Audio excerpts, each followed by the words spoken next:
कि मुझे जब भी डर लगेगा ना, तो मेरे पास एक ही रास्ता है कि हनुमान जी को याद कर लो, हनुमान चालीसा पढ़ लो। ऐसे ऐसे डर को, ऐसे संकट को, आप बहुत संकट में घिरे हुए हैं, तो एक ऐसे ही ईश्वर जो संकट को मोच लेते हैं, संकट को हर लेते हैं, वो है हनुमान, जिसने सोने की लंका जला दी हो। और जब भगवान श्री राम के चरणों में है तो आंखों से आंसू झर रहे हो। आप किस तरह का रूप देख रहे हैं, ऐसा बलवान जिसके होने से आपको ऐसे लगता है कि आप एक संरक्षण में हैं, आपके चारों तरफ एक कवच है जिसमें आप हैं तो आप सुरक्षित हैं। कहा जाता है कि हनुमान जी की मूर्ति को टच मत करो, महिलाओं को छूना नहीं चाहिए, उनको चोला नहीं चढ़ाना चाहिए, उनका श्रृंगार नहीं करना चाहिए, और महिलाओं को कई जगह ऐसा भी रिचुअल है कि पूजा ही नहीं करनी चाहिए हनुमान जी की। अब यदि सामाजिक व्यवस्था ऐसी है कि उस मंदिर में, किसी मंदिर विशेष में प्रवेश वर्जित है या पूजा वर्जित है, कोई बात नहीं, ईश्वर आपके साथ है। आपने दूर से दर्शन किए, वो उतने पास होंगे जितना लोग जाकर के उन्हें चोला चढ़ा रहे हैं ना, उनके भी इतने पास नहीं होंगे जितने आपके पास होंगे। भक्तों ने जो संकट में जय हनुमान जपा, हनुमान लेके चले राम जी की पालकी। वीर महावीर वायु सुत बजरंग बली, वीर महावीर वायु सुत बजरंग बली, महिमा निराली है माँ अंजनी के लाल की, महिमा निराली है माँ अंजनी के लाल की।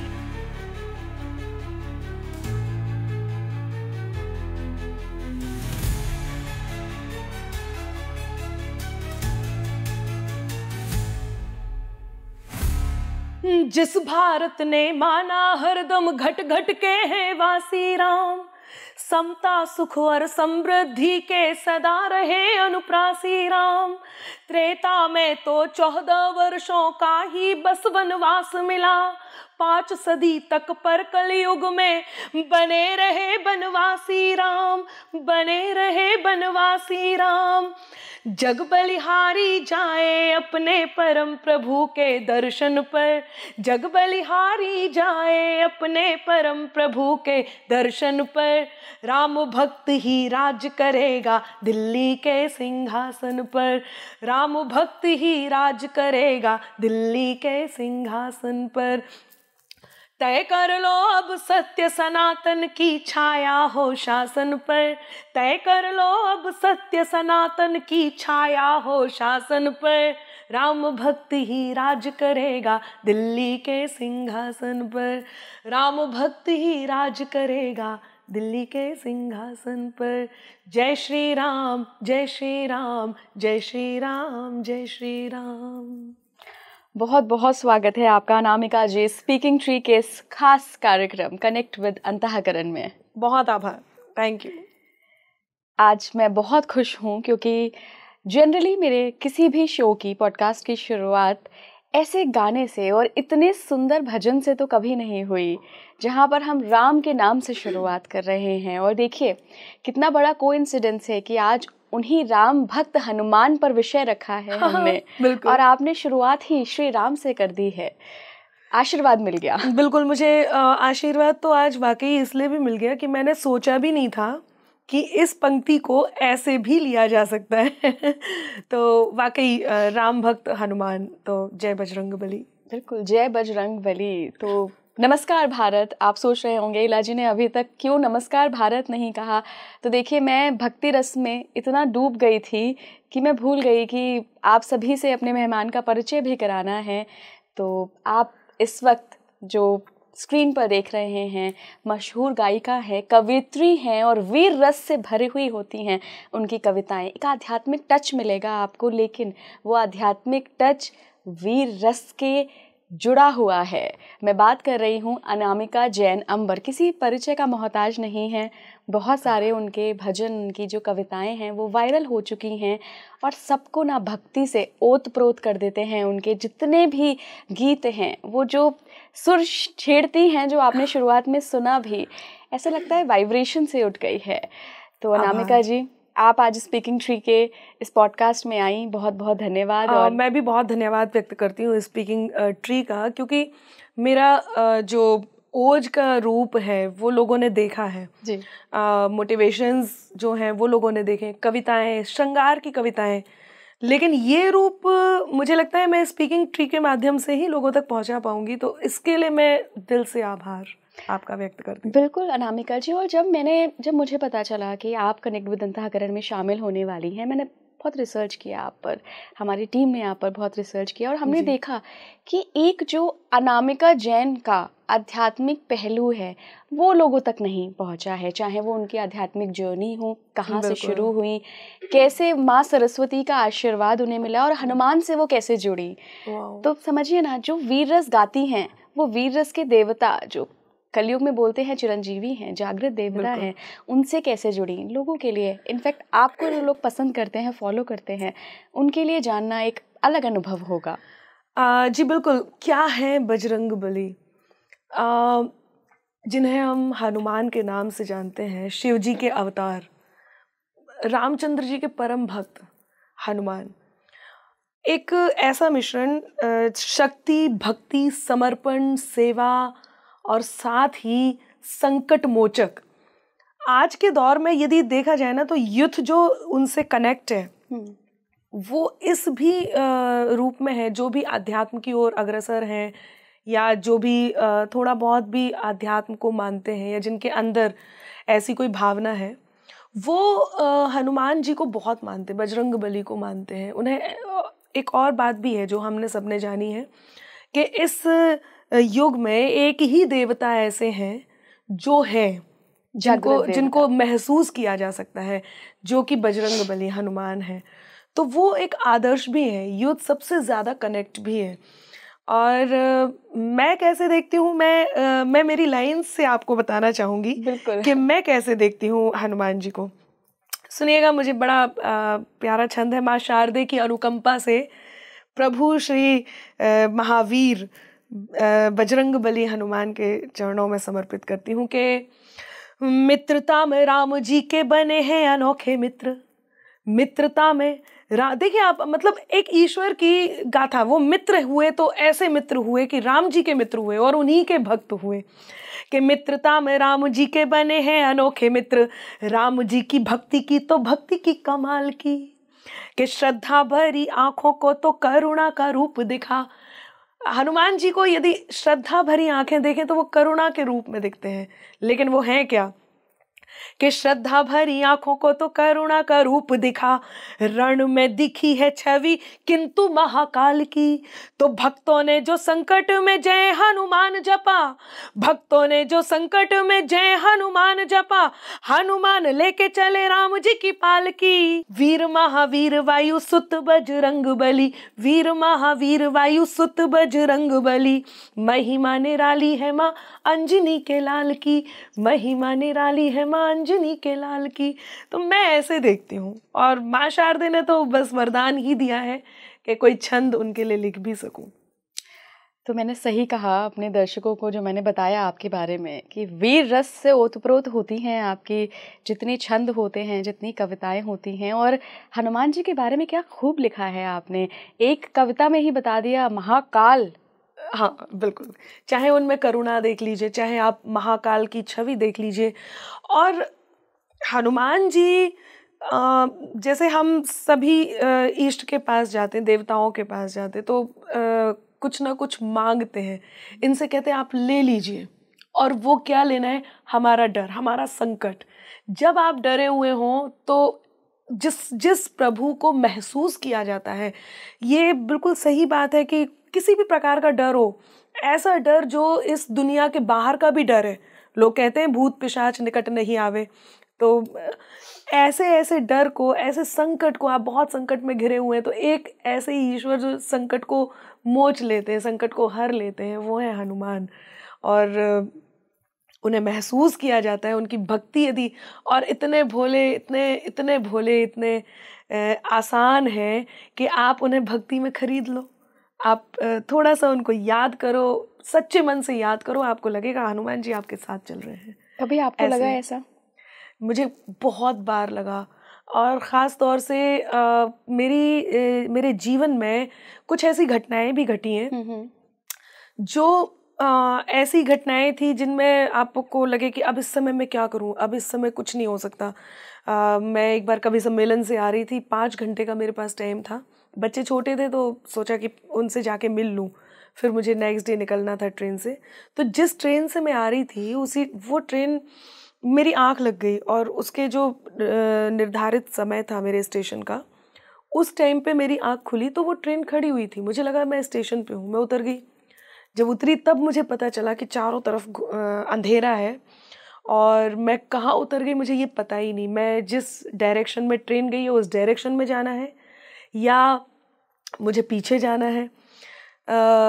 पता नहीं क्यों ऐसे लगा कि ठीक है, जिस डायरेक्शन में ट्रेन जा रही है उसी डायरेक्शन में जाते हैं। मैं वहाँ को चली गई और थोड़ी देर बाद, बहुत देर तक चलने के बाद, मेरे हस्बैंड कॉल पे थे तो उन्होंने कहा कि फ़ोन को दोबारा बंद करके दोबारा मत लगाना, वरना लाइट आएगी उसमें और पता नहीं मतलब सेफ भी ना हो।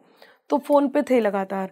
मैं चलते जा रही थी, अचानक से एक जगह एक छोटी सी झोपड़ी जैसे होता है, वहाँ पे बहुत धीमी सी लाइट थी और वहीं पे कोई व्यक्ति थे जिन्होंने कहा आपको कहाँ जाना है। मैंने उनसे पूछा भी तो उन्होंने कहा आप इसी रास्ते पे सीधे चलते जाइए और थोड़ी देर में आपको बाईपास मिल जाएगा। उसके बाद भी मैं 15 मिनट चली अंधेरे में, तब जाके हल्की हल्की रोशनी दिखनी शुरू हुई, गाड़ियाँ दूर दूर को दिखनी शुरू हुई।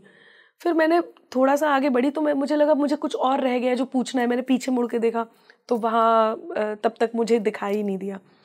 तो यदि मैं बहुत ज़्यादा समझदारी के साथ बात करूँ तो ये होगा कि मैं इतना दूर आ गई थी कि शायद नहीं दिखा। लेकिन यदि मैं इस चीज़ को ऐसे कहूँ कि मुझे महसूस हुआ, मुझे ऐसे कुछ लगा कि शायद आप जब ईश्वर को याद कर रहे होते हैं, आप संकट में होते हैं तो उसे हरने के लिए संकट मोचक होते हैं, तो ये भी हो सकता है।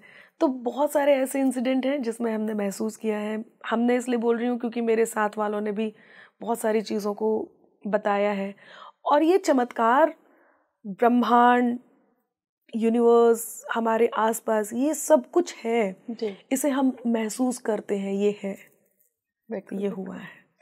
बिल्कुल अनामिका जी, मुझे आपको देखकर, और इतनी देर से हमारी ऑफ द कैमरा भी बात हो रही थी और मैंने आपके बहुत सारे भजन सुने हैं, तो एक पता नहीं एक एनर्जी आ रही है, एक ऐसा होता है ना कि इंट्यूशन आ रहा है कि ये एक जन्म का तो नहीं हो सकता। क्योंकि आपका अगर बैकग्राउंड देखें, एक जैन फैमिली में आप पैदा हुई हैं और वहाँ से माँ सरस्वती का आशीर्वाद मिला आपको, एक जर्नी शुरू हुई जो कि एक सुरों की जर्नी है, फिर वीर रस भी शामिल हुआ, फिर थोड़ा आपने सनातन को जाना, बिल्कुल इतना जान लिया कि सनातन को आपने उस तरीके से रिप्रेजेंट करना शुरू किया जो यूथ को बहुत अट्रैक्ट कर रहा है।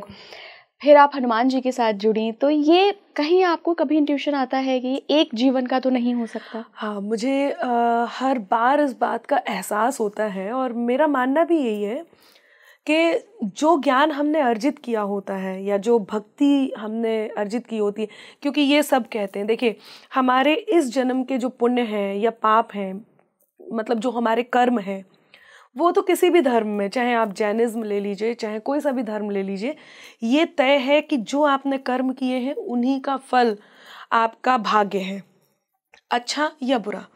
वो कर्मों पे है, आपने अच्छे किए हैं या बुरे किए हैं। तो ये तो तय है कि जब हमने इस जन्म में किए हैं तो वो अगले जन्म तक जा रहे हैं। ऐसे ही हमारा जो ध्यान है, हमारा जो ज्ञान है, जो हमने अर्जित किया है, तो मुझे ऐसे लगता है ये जो मेरा सफ़र है, जो माँ शारदे की मैंने वंदना की है, अनुकंपा है उनकी, तो पिछले जन्म में उनका ध्यान किया होगा, उनका स्मरण किया होगा, उनकी भक्ति की होगी कि मुझे कविताओं का शौक़ लगा और कविताओं का वरदान मुझे मिला और वो उस जन्म में पूरा नहीं हुआ। वरना आप ये देखिए, मैंने 13 साल की उम्र से कविताएं करना शुरू कर दिया था। 13 साल का बच्चा 8 साल की उम्र में लिखना शुरू कर दिया था। 13 साल में मैं मंचों पे थी।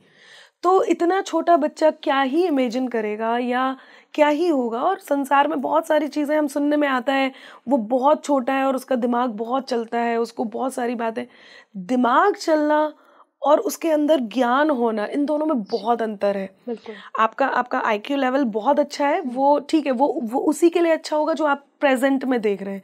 लेकिन कुछ ऐसी चीज़ें जो आप लेकर के साथ आए हैं, तो मेरा मानना है कि आप पिछले जन्म से लेकर के आते हैं। तो माँ शारदे की ये भक्ति, ये कविताएं, ये उनका दिया हुआ ज्ञान या उस जन्म में अर्जित किया हुआ ज्ञान, ये सब पिछले जन्म का है।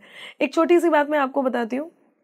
मैंने एक शेर कहा था, तो उस शेर को जब मैंने कहा तो मेरे कवियों ने, बड़े कवियों ने जब उस शेर को सुना तो उनको विश्वास नहीं हुआ कि इस उम्र की लड़की क्या ये बात कह सकती है। तो उन्होंने कुछ लोगों को बुलाया और बुला करके उस शेर को सुनवाया और ये कहा कि ये देखो इन्होंने कहा। फिर लोगों ने मुझसे जानने की कोशिश की, आप कोई किताब पढ़ते हो क्या, कौन कौन सी किताबें पढ़ रहे हो, ताकि वो कनेक्ट कर सके कि शायद ये वहाँ से आया है या उसके जैसा आया है। बट वो सब वैसे ही था। और वो शेर कुछ यूं है कि पहले एक मतला है कि तुमने जब से मेरे गुलशन से गुजरना छोड़ा, खुशबुओं ने भी फिजाओं में बिखरना छोड़ा। तुमने जब से मेरे गुलशन से गुजरना छोड़ा, खुशबुओं ने भी फिजाओं में बिखरना छोड़ा।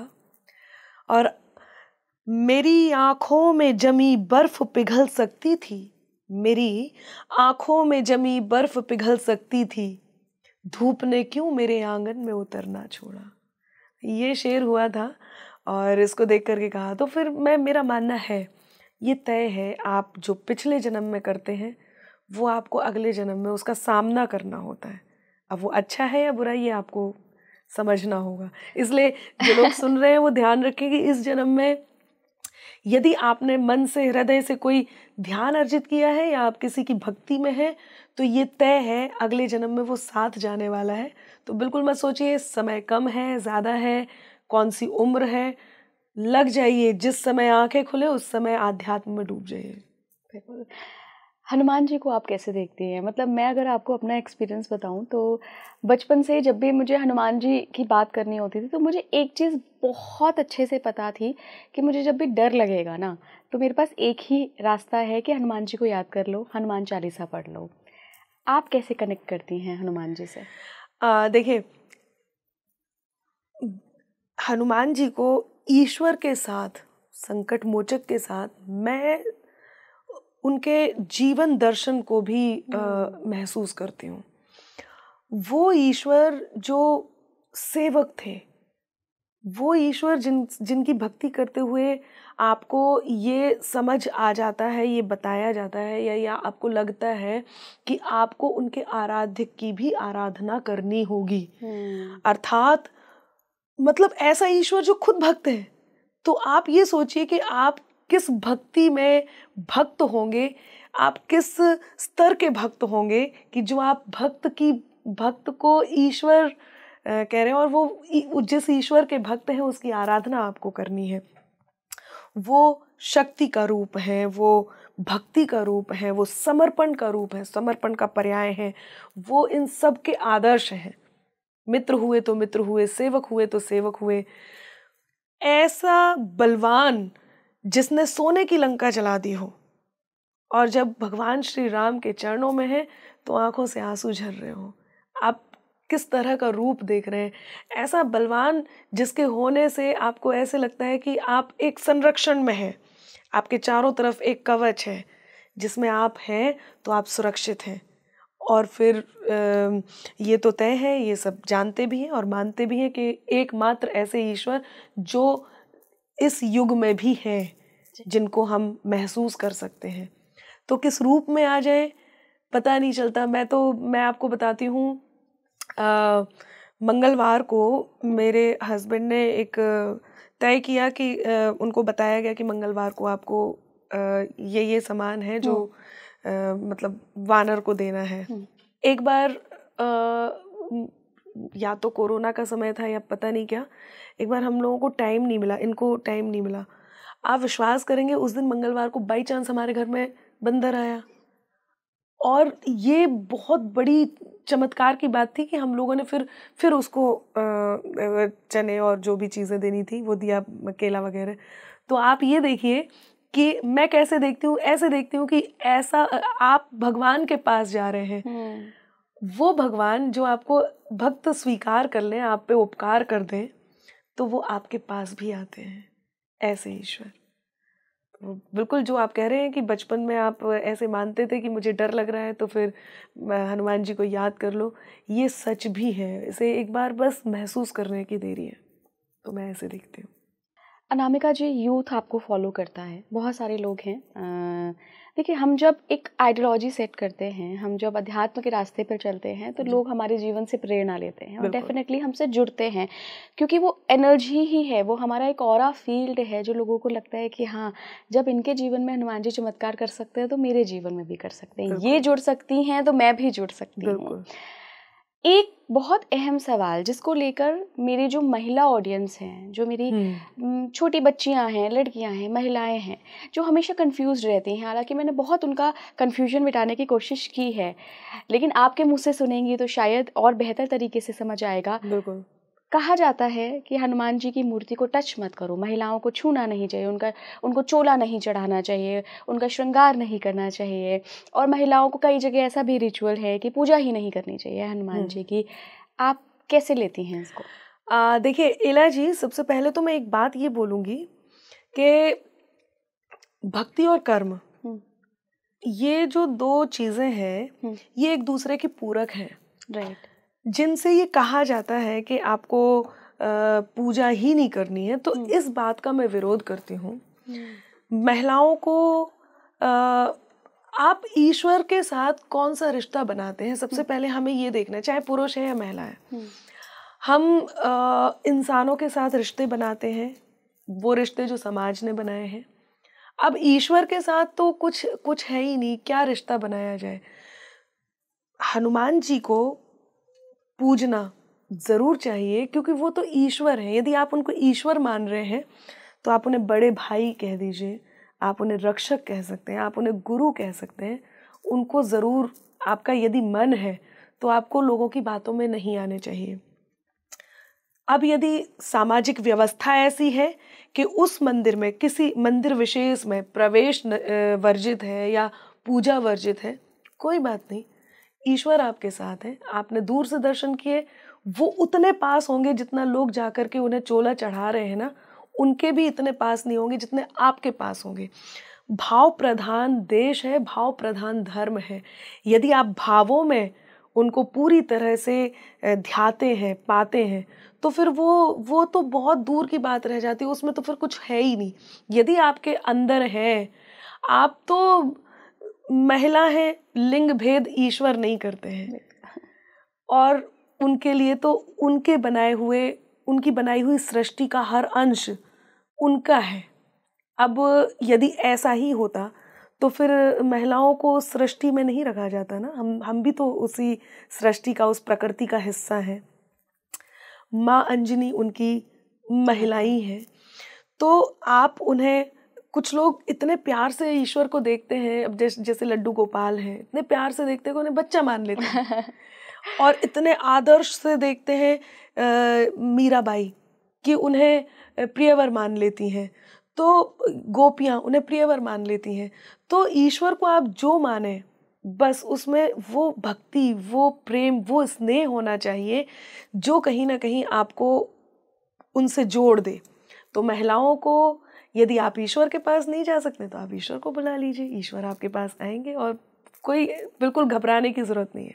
अच्छा, देखिए ना अनामिका जी, हम जब शरीर धारण कर लेते हैं, हम सब एक शुद्ध सात्विक चेतना, एक आत्मा है, और गीता में भगवान श्री कृष्ण ने साफ साफ कहा है, आत्मा अजर है, अमर है, उसको जला नहीं सकते, उसको काट नहीं सकते, उसका कोई रूप नहीं है, और लिंग तो बिल्कुल भी नहीं है, बिल्कुल। ना वो स्त्रीलिंग है ना वो पुल्लिंग है, कोई लिंग नहीं है उसका। लेकिन जब शरीर धारण कर लेते हैं तो हम भक्ति में लिंग भेद करते हैं। अरे मेरी आत्मा हनुमान के साथ जुड़ी है, अब चाहे इस जन्म में मुझे शरीर महिला का मिला है या पुरुष का मिला है या कोई और, मैंने कहा ना, सामाजिक व्यवस्था है, ठीक है, आप उस सामाजिक व्यवस्था को मत तोड़िए यदि ऐसा है, पर ईश्वर से मिलने को आपको किसी ने नहीं रोका। कोई लिंग भेद उसके आड़े नहीं आ सकता। वो पुरुष भी ईश्वर के दर्शन नहीं कर सकता या नहीं करना चाहिए जिसके मन में छल है या कपट है, या जिसके मन में ये बात है कि मुझे बस यही चाहिए, इसके बाद फिर कोई मतलब नहीं।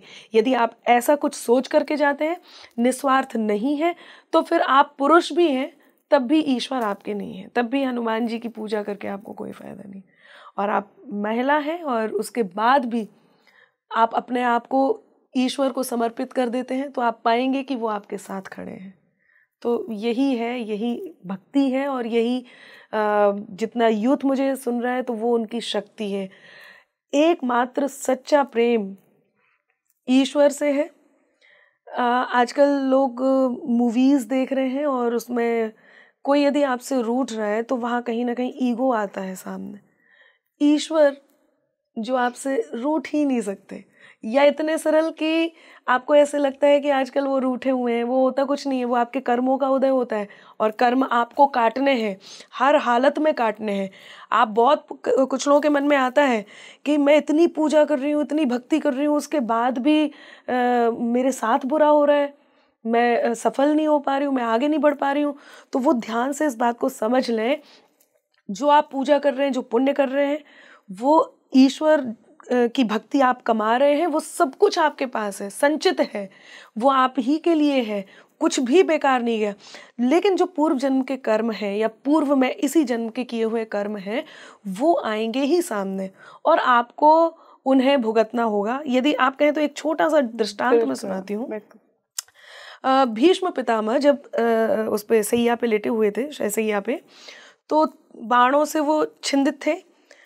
तो उन्होंने, कृष्ण जी उनके पास आए, तो उन्होंने कृष्ण जी से पूछा कि मैं ऐसा क्या हुआ, मैंने ऐसा क्या किया कि मुझे इतना कष्ट, जबकि मुझे इच्छा मृत्यु का वरदान प्राप्त है, उसके बाद भी मुझे इतना कष्ट हो रहा है, ऐसा क्या है। तो श्री कृष्ण ने कहा कि आप अपने पूर्व जन्मों को याद करो।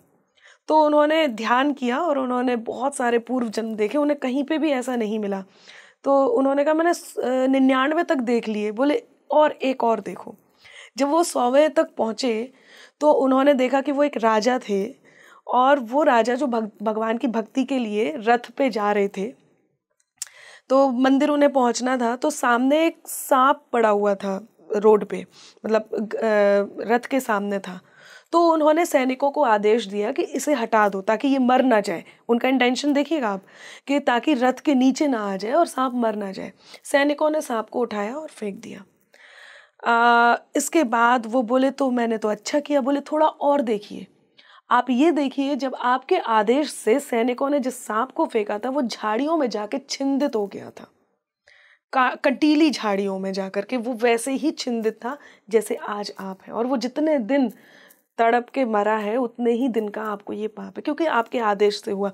तो वो आदेश मात्र, आप केवल सोचते भी हैं बुरा करने के बारे में, तब भी आपके वो कर्म का बंद हो जाता है, और वो कैसे ना कैसे निकलेगा, और वो निकलता ही है। तो इस बात से बिल्कुल नहीं घबराना चाहिए कि हम इतना अच्छा कर रहे हैं, इतनी भक्ति कर रहे हैं, उसके बाद भी हमें कुछ नहीं हो रहा है।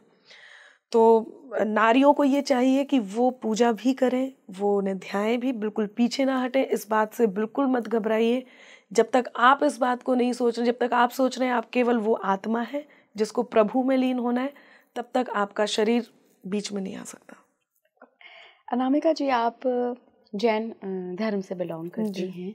परिवार वालों का क्या रिएक्शन था जब आपने कहा कि आपको कवित्री बनना है या आपको उस फील्ड में जाना है, और उसके बाद ये जो भक्ति दिख रही है हनुमान जी के प्रति, और शिव जी का तो आपका वायरल है आजकल एक गाना, 2 लाइनें उससे सुनेंगे और उसके बाद फिर आगे बढ़ेंगे।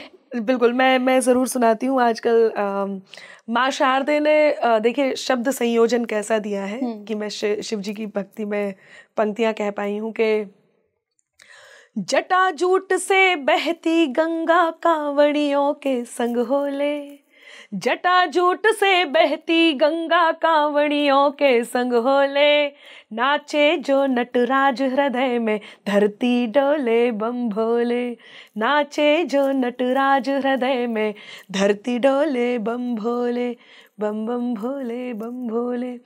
जैनिज्म सनातन से ही निकला है, और ऐसा नहीं है कि मैं जैनिज्म को नहीं मानती। मैं बिल्कुल, ये देखिए मैंने 1.25 लाख जाप नवकार मंत्र की थाप रखी है और मैं कर भी रही हूँ।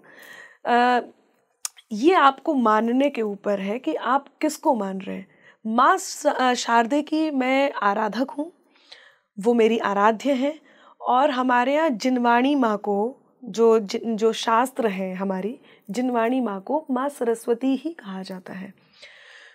माँ सरस्वती विद्यादायिनी, बुद्धिदायिनी देवी माँ सरस्वती। पिछले दिनों मैंने एक मेरा वीडियो आया था तो कुछ लोगों ने मुझे ट्रोल किया, आप कैसे जैनी हैं, सरस्वती जी की पूजा कर रहे हैं।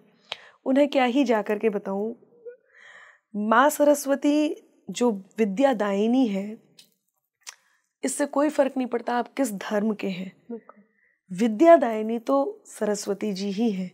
और मैं उनकी इतनी बड़ी आराधक हूँ कि कोई भी आंधी आ जाए, कोई भी तूफान आ जाए, ये तो नहीं हो सकता कि मैं उनकी आराधना बंद कर दूँ, क्योंकि जितनी भी पंक्तियाँ हैं जो भी उतरी हैं, या जो कुछ भी मैं लिखती हूँ, या जो कुछ भी मैं बोलती हूँ, वो सब उन्हीं की कृपा है। और मैं तो कहती भी हूँ, लोग ये सब चीज़ें छोड़ करके, ये भेदभाव छोड़ करके केवल ये ध्यान रखें कि भरी झोली सदा मेरी मिला सौगात से ज़्यादा, भरी झोली सदा मेरी मिला सौगात से ज़्यादा, सुनहरे दिन से ज़्यादा और सुहानी रात से ज़्यादा, मेरे ईश्वर तेरा आभार बारंबार करती हूँ, मेरे ईश्वर तेरा आभार बारंबार करती हूँ, मुझे हरदम दिया तूने मेरी औकात से ज़्यादा, मुझे हरदम दिया तूने मेरी औकात से ज़्यादा। तो ये मेरी औकात से ज़्यादा है कि मैं और भी चीज़ें समझ पाई हूँ। तो मैं तो यही कहूँगी कि हम जब ईश्वर में लीन होते हैं तो फिर ये नहीं देखते कि कौन है और क्यों है। आपने जब पूछा कि लोगों को दिक्कत नहीं हुई कि आप इस तरफ जा रहे हैं या ऐसा, ऐसा बिल्कुल भी नहीं है, क्योंकि मैंने कुछ छोड़ा ही नहीं, अपनाया है। और यही हमें सनातन सिखाता भी है। बल्कि मैं तो ये कहूँगी कि शिव जी की जो सबसे सुंदर रचना है वो बजरंग बली है। बिल्कुल, वीर रस का एक अनोखा अद्भुत संगम होता है आपकी सारी रचनाओं में। और ये मैंने नोटिस किया है जब मैं आपके सारे रचनाओं को देख रही थी, जितने भी छंद आप गाती हैं, ये कॉम्बिनेशन थोड़ा सा अलग नहीं लगा आपको? इतना सुंदर चेहरा, इतना मासूम चेहरा। माँ शारदे आपकी आराध्य हैं, इष्ट हैं। और जब हम माँ शारदे को देखते हैं तो वाह, मतलब वो सौम्यता और वीर रस, हनुमान जी, रुद्र, मैं थोड़ा सा कैसे ये कॉम्बिनेशन आया? बिल्कुल मैं बताती हूँ आपको। देखिए, माँ शारदे, आपने चेहरे से लेकर के उस रूप तक की बात की है, तो थोड़ा सा जब हम शिव जी के अवतार बजरंग बली, तो हम शिव जी के ही उसमें आ जाते हैं। माँ पार्वती को देख लीजिए, जब वो काली का रूप होती है तो वो क्या ही होती है। वीर रस, मेरा मानना ये है कि जो कवि लिख सकता है जी, वो किसी भी रस में लिख सकता है, यदि वो लिख सकता है तो। और समय की ना एक मांग होती है। मैंने श्रृंगार में कहा, जब बहुत ऐसे ही जैसे आपने कहा मासूमियत से, बहुत प्यार से, बल्कि मेरी पंक्तियां हैं जो मुझे बहुत पसंद भी हैं, और आप कहेंगे तो मैं उसको गा करके सुनाऊंगी भी। बड़ी मैंने अगली लाइन ही ये लिखी है कि पूछूंगी सबसे दिल के करीब पंक्तियां कौन सी है। आपने पहले ही कह दिया, मन पढ़ना भी जानती हैं आप। चलिए, ये भी अच्छा है। तो जहां अनामिका एक तरफ श्रृंगार में ये कहती है, मैं तेरे नाम हो जाऊं, तू मेरे नाम हो जाए, मैं तेरा दाम हो जाऊं, तू मेरा दाम हो जाए, न राधा सा न मीरा सा विरह मंजूर है मुझको, बनूं मैं रुक्मणी तेरी, तू मेरा श्याम हो जाए। जहाँ राधा और मीरा की भक्ति तो अतुल्य है, लेकिन वो भी नहीं चाहिए, हमें साथ रहना है। जहाँ श्रृंगार में एक नारी ये कहती है, वहीं यदि देश को जरूरत पड़ती है और वो बजरंग बली को मानती भी है, तो उनके रौद्र रूप को अपनाते हुए ये भी कहती है कि किसी भी बात पर होती शिकायत हो तो हो जाए, जो ठाना है करेंगे हम, हिमाकत हो तो हो जाए, न गद्दारी नहीं गद्दार अब मंजूर है हमको, सलामत देश हो मेरा बगावत हो तो हो जाए, सलामत देश हो मेरा बगावत। तो वही हम ऐसी भी बात करते हैं और ये ज़रूरी भी है। रानी लक्ष्मीबाई बहुत सुंदर, बड़ी प्यारी थी। कहते हैं क्रोध आना बहुत ज़रूरी है, समय पे क्रोध आना बहुत ज़रूरी है। चाहे आप रौद्र रूप को ही ले लीजिए, आपने रौद्र की बात की है, वो ज़रूरी था। चाहे आप माँ काली के उस रूप को ले लीजिए, वध करने के लिए वो ज़रूरी था। तो क्रोध बहुत ज़रूरी, हर समय क्रोध आना, क्रोध का कोई साइड नहीं ले, सपोर्ट नहीं करता है, लेकिन जहाँ ज़रूरी है वहाँ क्रोध आना बहुत आवश्यक है। यदि रानी लक्ष्मीबाई को उस समय क्रोध नहीं आता तो अंग्रेज़ों से हम कैसे पीछा छुड़ाते। तो वही बात है कि यदि आप नारी हैं, सौम्य हैं, आप अच्छी अच्छी बातें कर रही हैं, तो देश हित में आपको वीरांगना भी होना पड़ेगा। और बस वही मैं कर लेती हूँ। तो वही एक संगम हमें भी देखने को मिलता है कि हाँ ठीक है, ये एक्चुअली क्या है ना अनामिका जी, जनरली हम एक मान्यताएं बना लेते हैं कि आप महिला हैं तो आपको तो एकदम सौम्य सरल स्वभाव का रहना है, क्रोध तो कभी आ ही नहीं सकता आपको। एंड ये सेम फीमेल्स ही नहीं, मेल्स पर भी अप्लाई होता है। हम गुस्से को ना एक अलग ही रूप में परिभाषित करने लगते हैं, लेकिन गुस्सा बहुत ज़रूरी है। हाँ, जिस समय होना चाहिए। देखिए, जितने भी इस संसार में, चाहे वो इमोशंस हैं, चाहे वो चीज़ें हैं, जो कुछ भी है, वो सब कुछ अपने अपने स्थान पर उसका महत्व है। वो महत्वहीन, कुछ भी महत्वहीन है ही नहीं। यदि क्रोध है तो क्रोध बहुत ज़रूरी रहा है, यदि विस्मयता है तो वो बहुत ज़रूरी है, करुणा है तो वो बहुत ज़रूरी है, हास्य है तो वो बहुत ज़रूरी, लेकिन इनका समय होता है। अब हास्य के समय आप क्रोध करें या क्रोध के समय हास्य परिहास करें तो वो नहीं है, वो ज़रूरी, वो जिस समय जिसकी आवश्यकता है वो होना बहुत ज़रूरी है। और ये समझ जिसको आ गई है तो फिर तो उसका जीवन कमाल ही है। बहुत छोटी सी उम्र में आपने कविताएं करनी शुरू करी और अभी आपने अपना जीवन का एक बहुत अहम किस्सा था जो वो हमारे दर्शकों के साथ शेयर किया।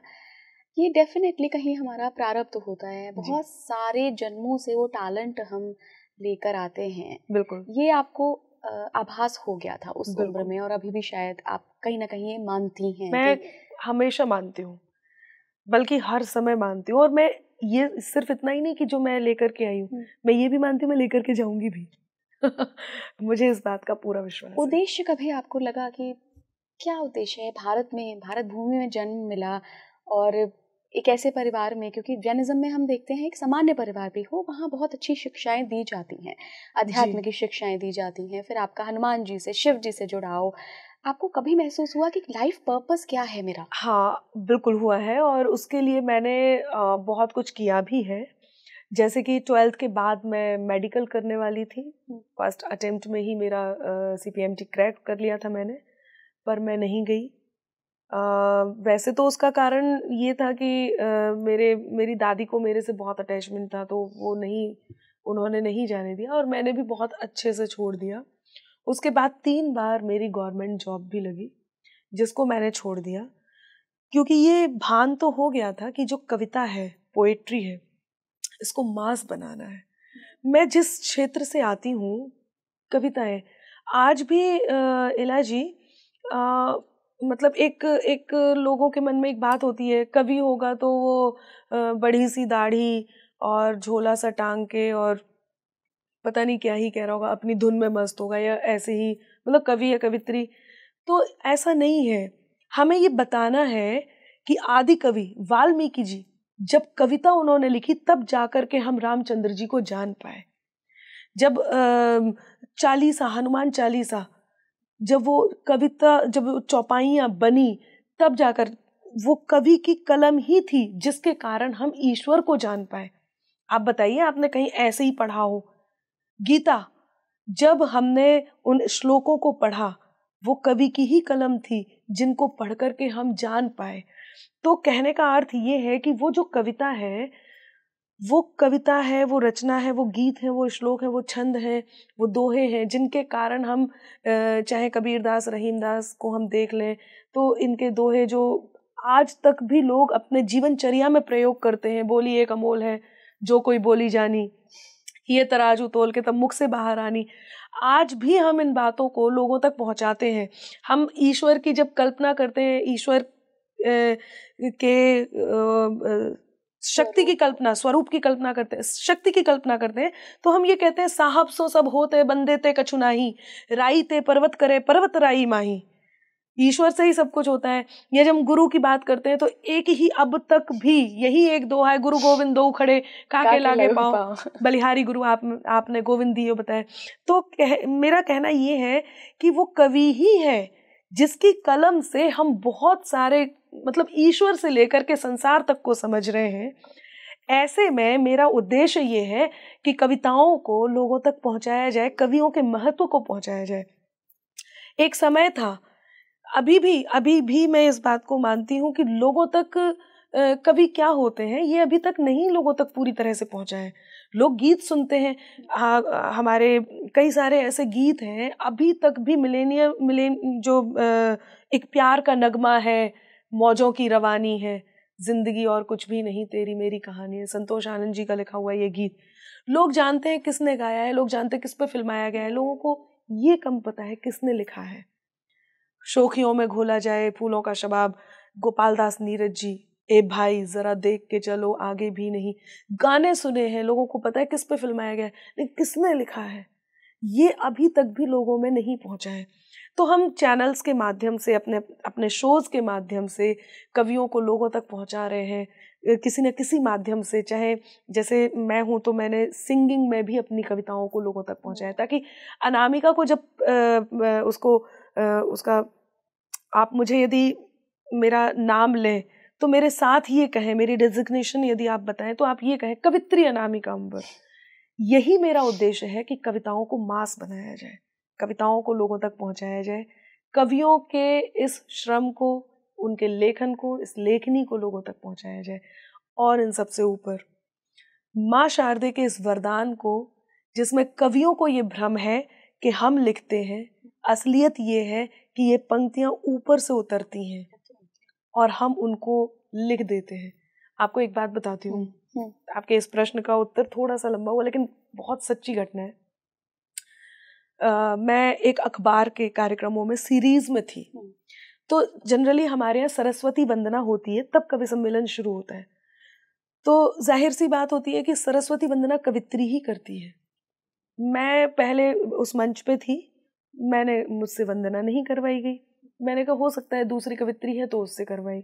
दूसरे दिन भी थी तो दूसरे दिन जूनियर से करवा दी, जबकि ऐसा होता है वरिष्ठ पुत्री को ही इसका वो अधिकार होता है कि वो मंच पे करे। तीसरे दिन कोई कवित्री नहीं थी। मैंने कहा आज मैं ही सरस्वती वंदना करूंगी। मैं जब सरस्वती वंदना करती हूँ बड़ी खुश होती हूँ। मुझसे नहीं करवाई गई, एक कवि से करवा दी। तो मैंने इस बात को फिर चौथे दिन मैंने इस बात के लिए कहा, चौथे दिन फिर किसी और से करवा दी गई। मुझे बड़ा बुरा लगा। मैं सीरीज के कवि सम्मेलन को छोड़ करके आई इस बात पर। जब मैंने पूछा संचालक से, मैंने कहा आपने मुझसे नहीं करवाई, उन्होंने एक बात बोली, तुम्हारे पास ऐसी सरस्वती वंदना है ही नहीं कि जिसको लोगों तक पहुंचाया जाए। मुझे बहुत बुरा लगा। मैं आई, माँ शारदे से निवेदन किया, उनसे रोई धोई। मैंने कहा मेरे पास सरस्वती वंदना नहीं है, इतनी सारी हैं लेकिन ऐसी नहीं है जो वहां पे हो सके। एक दिन निकल गया, एक दिन रात में 2:30 से 3 के बीच में मुझे आभास हुआ, उठो वंदना लिखनी है। मैं 3 बजे उठी, 4 बजे मुहूर्त में, ब्रह्म मुहूर्त में 4 बजे मेरे पास सरस्वती वंदना तैयार थी। मैं जो हमेशा अपने गुरु को जब सुनाती हूँ तो मैंने सुबह 4 बजे कॉल किया, मैंने सुनाया, मैंने ये लिखा। वो सरस्वती वंदना आज सभी ये कहते हैं ऐसी वंदना कभी नहीं सुनी। 1-2 लाइन शुरू की सुनाती हूँ। ब्रह्म जाया विशाला क्षीब्राह्मी, ब्रह्म जाया विशाला क्षीब्राह्मी, विद्या देवी वसुधायै नमः। त्रिकालज्ञा त्रिगुणाकान्ता पद्मलोचना सुरसायै नमः। ये वंदना माँ शारदे के 108 नामों में लिखी गई है और इस पूरी वंदना में सिर्फ 108 नाम है। और आप सुनेंगे तो आपको लगेगा वंदना है, लेकिन जो पढ़ेगा, जो देखेगा, वो कहेगा कि ये सिर्फ 108 नाम है। जैसे कि मैंने अभी आपको 6 नाम सुनाए हैं। जी, बहुत सुंदर, बहुत सुंदर। एंड आपने जो अभी ये पूरा अपना सीरीज वाला किस्सा बताया, मुझे जो पहले इस बात को सुनने के बाद जो बात आई कि ट्रांसफॉर्मेशन ऐसे ही होता है। पहले बहुत हर्डल्स आते हैं, पहले कहीं ना कहीं ईश्वर हम में छिपी वो शक्ति हमसे ही निकलवाना चाहता है। लोग कहते हैं ना कि कुछ मिरेकल हो, अगर जी मेरे अंदर ये टैलेंट है, हिडन टैलेंट है, तो अपने आप क्यों नहीं आ रहा है, मैं भूल गया हूँ, तो भी है तो मेरे अंदर। लेकिन नहीं, मेहनत तो आपको करनी पड़ेगी। एक चोट तो लगती है, चोट लगती है तोड़ने के लिए, अंदर से निकालने के लिए एक चोट करनी पड़ती है। बस ये है कि आप उस चोट को कैसे लेते हैं, ये आप पे डिपेंड करता है। बिल्कुल, ये बात सही है। ट्रांसफॉर्मेशन इसी का नाम है। आप ट्रांसफॉर्म कैसे होंगे जब तक वो हथौड़ा नहीं पड़ेगा? हाँ, तब तक खुल के कैसे आओगे? तब तक मूर्ति कैसे बनोगे? मुझे कुंवर जी की पंक्तियां याद आ गई जी कि चोटों पे चोट देते ही जाने का शुक्रिया। कुंवर बेचैन जी कहते हैं, चोटों पे चोट देते ही जाने का शुक्रिया, पत्थर को बुत की शक्ल में लाने का शुक्रिया, और तुम ना आती तो कैसे बनाता मैं सीढ़ियां, दीवारों मेरी राह में आने का शुक्रिया, दीवारों मेरी राह में आने का शुक्रिया। बहुत सुंदर अनामिका जी। और मतलब अब इतनी सुंदर पंक्तियों को सुनने के बाद मुझे नहीं लगता कि मेरे पास कोई प्रश्न बचा है इस आज के एपिसोड के लिए, क्योंकि इस महसूस जो अभी मैं कर रही हूँ ना, जो अभी फीलिंग्स हैं, उनमें मैं रहना चाहती हूँ थोड़ी। बिल्कुल। तो अब आप यदि रहना चाहते तो, यदि अनुमति दे तो मैं 4 पंक्तियां हमारे इस पूरे जो वार्तालाप का हुआ है वो ईश्वर को समर्पित करके मैं अपने तरफ से इसको खत्म करती हूँ कि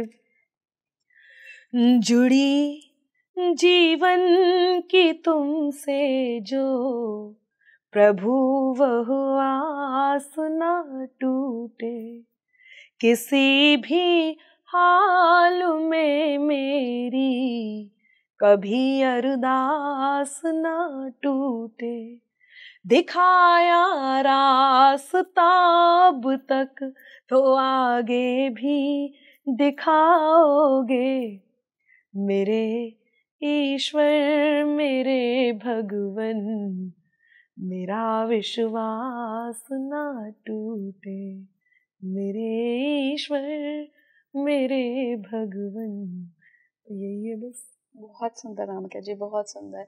और बहुत बहुत धन्यवाद आपका कि आप आज जुड़ी स्पीकिंग ट्री के इस खास शो से। और मुझे लगता है एक बहुत अलग एक्सपीरियंस आप सभी के लिए रहा होगा जिस पॉडकास्ट को सुनने के बाद, अंतःकरण को सुनने के बाद। और वाकई ये सारी बातें अंतःकरण से ही आई हैं।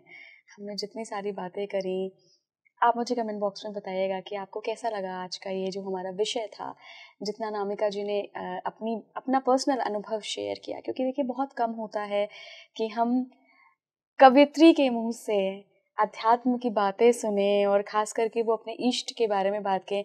ऐसा बहुत कम मेरे पॉडकास्ट में होता है। तो मेरे लिए भी एक अलग अनुभव था, आपके लिए भी अनुभव था। जुड़े रहिए स्पीकिंग ट्री के साथ, मुझे कमेंट बॉक्स में बताते हुए जाइएगा। और अगर कोई सवाल है आपका अनामिका जी के लिए तो वो भी हमें लिख भेजिए। जुड़े रहिए स्पीकिंग ट्री के साथ। नमस्कार। बहुत आभार।